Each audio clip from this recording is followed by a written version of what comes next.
Welcome to this week's Cattle Call. I'm Susan Littlefield here on the Rural Radio Network. Of course, Cattle Call is brought to you by Wolf Auto, where they are small, town strong. I feel like this could be a very interesting week within the market, and maybe a bit of celebration, but a little bit of being humble at the same time as we look at what's happening in the trade, really history making that we are seeing in these numbers, and excited to be able to break everything down today with Brad Kooima. Brad, of course, is with Kooima and Varlick out of Sioux Center, Iowa. And didn't want to spend a lot of time on the intro, Brad, because this, as you and I talk, has become quite the interesting marketing day that's happening. I mean, you called it history making, and with all-time highs being set, you can't look back at this moment. What great timing to have me on today, Susan. Nice work. I mean, thanks for having me on. Yeah, I tell you what, if you're involved with the cattle industry today, Susan, you're being a part of history. Period. The high of the day on fed cattle, $200. Talked about it and talked about it and talked about it. Could we, maybe, will it, all that other stuff. It's super fun, to see the market respond like it has here. And yeah, I don't want to jinx it. I don't want to, because things can change quickly. I don't want to pretend to have any, lock on knowing what's going on here. But by golly, I'm not going to lie, it's pretty hard to get the smile off my face when the market trades as great as this one has here. And again, probably led by cash. I suppose we can start there if you'd like, Susan. Absolutely. Let's kind of find out what the motivation is behind it. And I think we talk about the cash. We got to bring up the sale barns again, because that is where the kind of rubber is meeting the road per se. And that's the driving factor behind everything you're seeing, is these guys and gals are headed to the sale barns. The sale barn is the last, maybe, but certainly the place where true price discovery happens, where people bring what they have for sale, and you're going to find out who's sitting on the seats, what they're going to be worth today. And that's the way it's going to work. 180-degree opposite of way most of the cattle are merchandised in Texas and Kansas. So some of these sale barn sales on particularly some of these non-implant cattle have been just wild this week. Of course, it's, anybody on social media is looking at, seeing all these values, and good for them. And that, I think, part of that is reflection of supply, but it's part of that is also, I think, a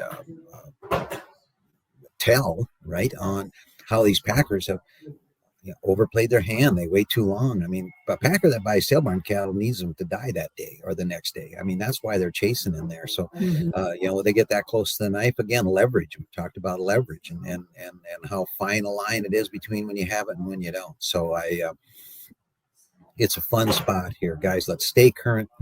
Let's keep that leverage, and let's see if we can't ride this trend out a little bit longer here yet, which is what I expect. I think we're doing it in the north, particularly. I think we're doing a great job of selling cattle on a timely basis. Yes, the weights are big because the weather's been perfect, but I think from an overall number standpoint, in the north at least, I think we've done a nice job of staying current. In fact, I think we're pulled ahead. I think a lot of February cattle are already dead.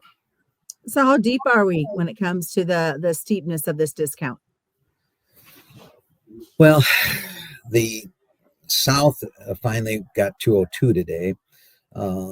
Last week's trade up here, 205 to 6. We haven't traded this week. I think the North will be 1 to 2 higher at least. Asking prices around here, kind of around that 208 plus level. Probably won't happen till late week, which usually is a good sign, because that means that we've held out and made them come to us.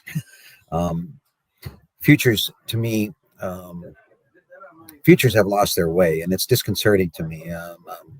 I'll be at a NCBA convention here in a couple of weeks, and part of that, there'll be a meeting to talk about just how the CME has lost touch with the futures contract, has lost touch with the cash market, it seems to me.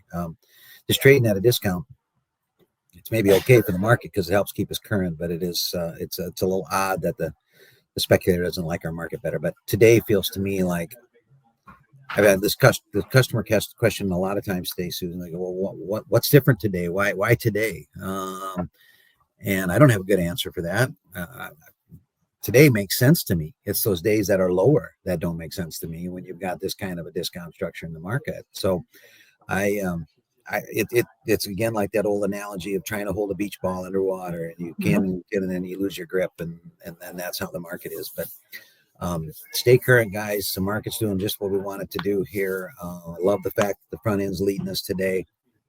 I yeah, you can tell I have a hard time. I've run out of adjectives to describe how much fun this really is. Yeah. Last week we had a great in-depth discussion about 2015, and obviously trying not to go back to that point. But when you talk about the fact that you as cattlemen are going to be working and having the discussion about that, disconnect that's happening with the CME, does it still stem back and start at that 2015 mark when things changed on the trade floor? 100%. I remember sitting Okay. at a meeting in Washington, D.C. with other industry leaders, I guess is what they call it, and talking about things, velocity logic, things I didn't even really totally, that were kind of over my head at that time. Basically talking about the speed of the market, what they allow, the pace of order entry. There was, we lost our currentness and our leverage in 2015, but we lost the pit. And there's no doubt in my own mind that was part of the whole deal. So yeah, either you adjust or you get run over, right? So all of us old guys are trying to adjust to this deal, and that's almost 10 years ago. But we're going to talk about that again because in 16 they did do something to slow down the order Mhm. entry.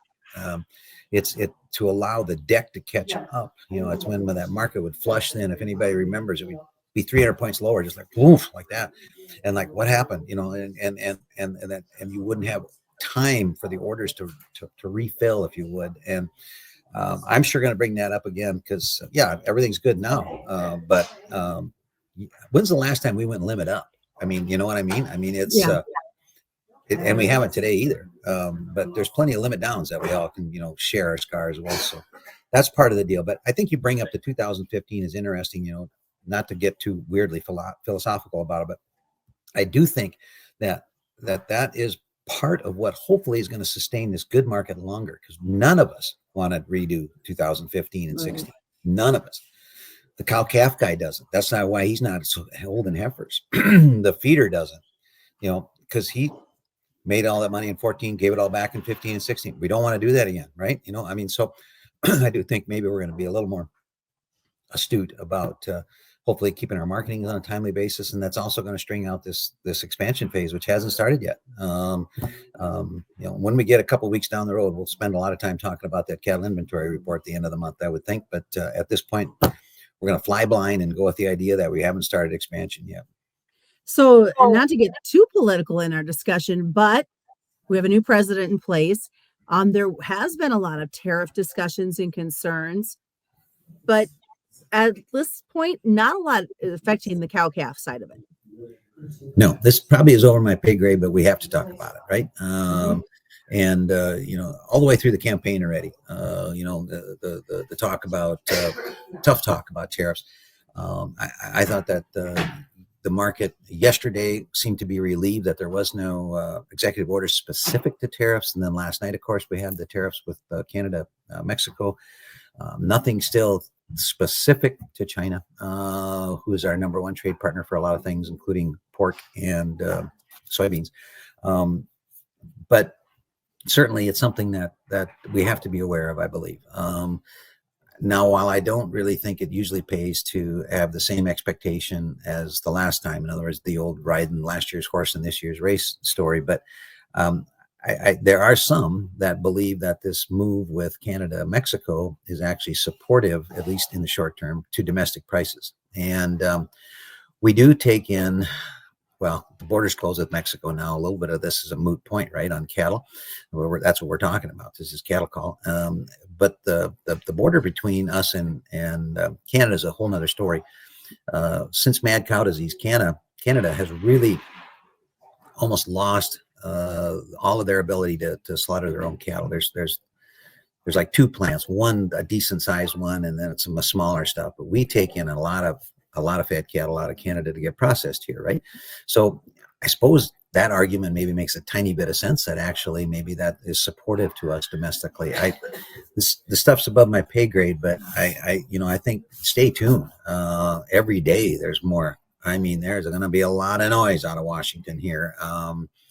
And not all of it will be positive either, guys.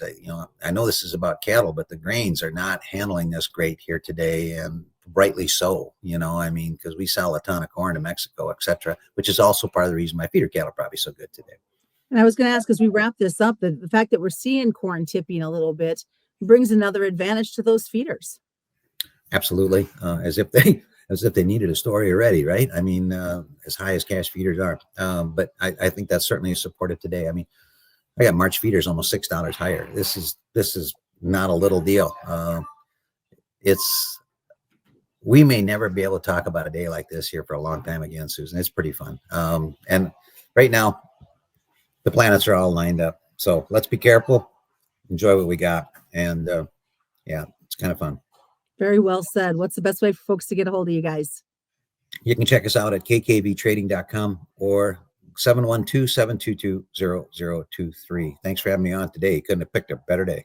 I'm glad I did. That's another edition of Cattle Call. Quick reminder, commodity futures and options do involve a substantial risk of loss, not suitable to all investors. And of course, Cattle Call is brought to you by Wolf Auto, small town strong. And that's the Cattle Call on the Rural Radio Network.